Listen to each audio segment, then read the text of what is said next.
À Châlons-en-Champagne, Olivier Duquenois est artisan plombier mais à bicyclette. Il a fait le choix de la simplicité pour monter son entreprise. Il parcourt chaque jour la ville au volant de son biporteur.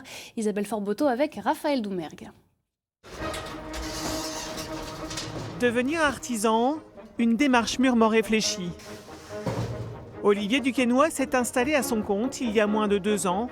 Objectif, donner du sens à sa façon de travailler. Il ne s'est donc pas embarrassé d'un local et encore moins d'une camionnette. Un box, un biporteur pour commencer et la petite affaire était lancée.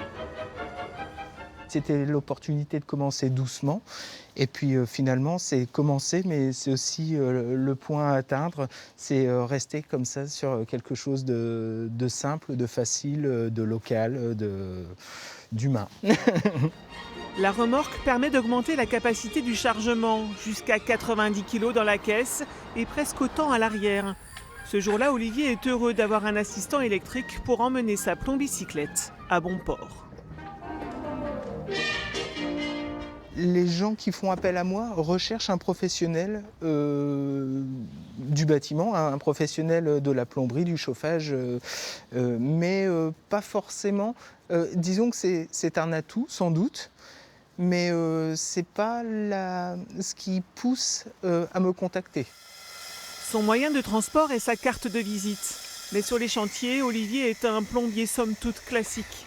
Il a juste restreint son périmètre d'activité autour de Châlons pour être cohérent avec sa façon de se déplacer. Une indépendance souhaitée depuis des années et enfin assumée. J'ai travaillé dans le négoce de plomberie dans mes toutes jeunes années et j'ai souhaité passer de l'autre côté parce qu'il me semblait que l'artisanat pouvait permettre une forme de liberté. Très organisé, il se fait la plupart du temps livrer les matériaux sur les chantiers. Mais quand il n'a pas le choix, il troque son biporteur et déroge à ses convictions. Mais le vélo est une manière différente d'aborder le quotidien. Là encore, une forme de liberté. Beaucoup de gens font finalement peu de kilomètres et prendre sa voiture, si on compte le temps pour la sortir de son stationnement, rouler finalement assez peu et puis trouver une place de stationnement, finalement je pense qu'on gagne vraiment son temps et son argent à circuler à vélo. Je rassure tout le monde, je n'ai jamais perdu un point sur mon permis de conduire, je l'ai depuis plus de 20 ans. Le vélo c'est un choix, c'est pas une nécessité.